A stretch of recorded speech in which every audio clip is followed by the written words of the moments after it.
Hello, everybody. It's Thumper from Financial Options, and today we're doing our weekly review on our portfolio, where I go over the trades I made.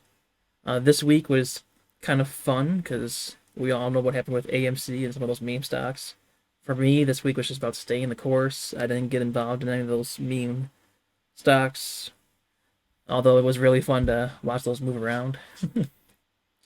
As you can tell from the daily snapshots at close, I had a good week.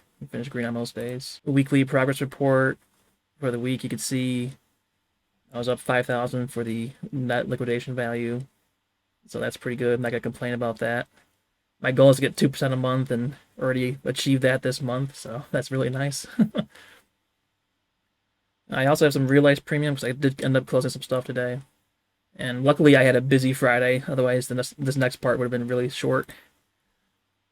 So, first off, on Monday, I only made one trade, and that's because Dave from the Hidden Freedom Investing channel kind of pointed this one out to me, and I liked it, so I jumped in.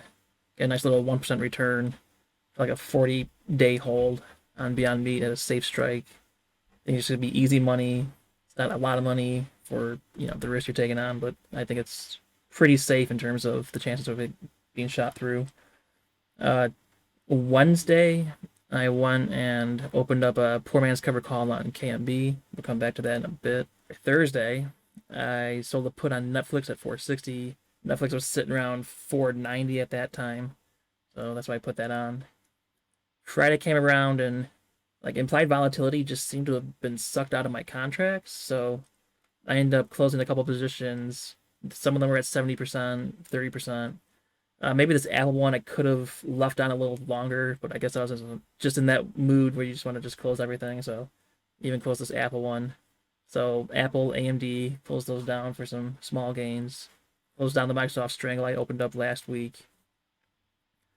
Uh, Also, I set up some poor man cover calls on Clorox and AT&T.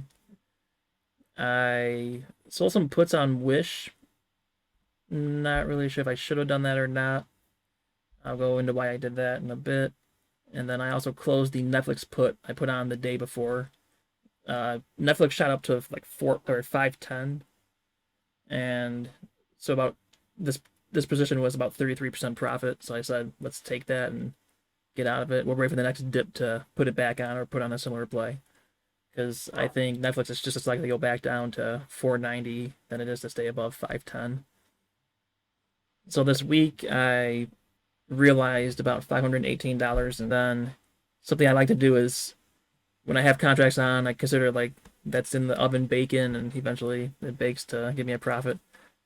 If you add up all the short positions I still have open from this week I opened up about 1,100 of premium that's now in the oven bacon for the future. Let's look at the Clorox Pmcc I set up. I used that tracker that I shared out. This one actually was kind of hard to get into. I wanted the 130 strike, but the spread was so big, and as I was marching up towards the mid, I couldn't get a fill, and eventually I chose to go back to the 125 strike to get a fill that got me in a good situation. I think I got a pretty good entry point on that leap. And then on the short side, I was aiming to sell like the 182.5 strike to get a little bit more premium, but again, I was running into like issues with getting a fill. I walked down to like 250 and still couldn't get a fill. So then I decided, at that point, let's move it up a strike and we're just collect $2 and get that extra room for the leap to run. KMB, user from the Discord, was asking questions about PMCCs and was using KMB as an example. And as I was looking at it, I'm like, wow, I kind of like this. So that's why I put KMB on. So thank you, Kickus. A little $200 cooking off of this position. AT&T, this one, I got a really nice entry point for the leap. Like I played the 23 strike before where I paid like 7.5 premium per contract. I got in at 6.35. And if you looked at the stock price and where it was at the time, there was only 0.1 extrinsic value for getting into these positions. So I paid $10 to control 100 shares of T and like 60% collateral. I think that's a pretty good entry point. And that extrinsic value, I'm already making back on the first cycle, which isn't even a full 30 days. This ends this month. If it happens to get breached through the 30, I'm fine. I'd probably walk away with like maybe $300 profit if it gets breached. If not, I think I have a nice position on T where I can just continue selling cover calls and make some more money. Current positions, here's a snapshot of it. Not much has changed. You saw the trades in the first screen.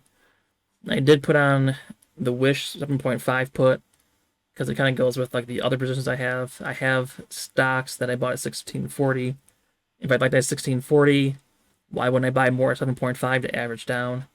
If Wish does finish below 7.5 and I take assignment of the 15s and the 7.5, I'd have a cost basis of around 958, which isn't too far away from where the price is now. So I think I could start selling covered calls against that position. But in reality, I'll probably end up rolling the 15s, take assignment of the 7.5s if that gets breached, and do like some mixture of that. Position I wanted to talk about was Palleteer. So you can see I have a cover call on Palleteer that's negative 142%. It's a cover call, so that loss means nothing to me.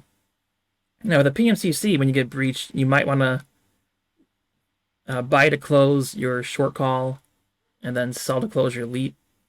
But since it's the shares, there's no extrinsic value in the shares I'm collecting back. So when it comes to like managing this early, if you wanted to, what you want to look at is see how much extrinsic value is left on this contract. If it's minimal, you can go ahead and buy to close this guy and then sell the shares and be done with it. But in this case, the strike price is 24. The price is 24.11, so there should be like $11 of extrinsic value in this position. The price is 105. That's like 94 cents difference times 10 contracts. Like just by waiting out for expiration, I'm gonna save $940. So that's why I'm just gonna leave that guy sit there and burn. There's just still a lot of extrinsic value on there that can be cooked off that contract. And I guess with all that said, there's my week in a flash. If you haven't joined the Discord yet, I encourage you to do so. A lot of knowledgeable traders in there. They're sharing their ideas. Some pretty interesting discussions going on in there. I'll put the link in the video description below. And have a great weekend, guys. I'm not a financial advisor.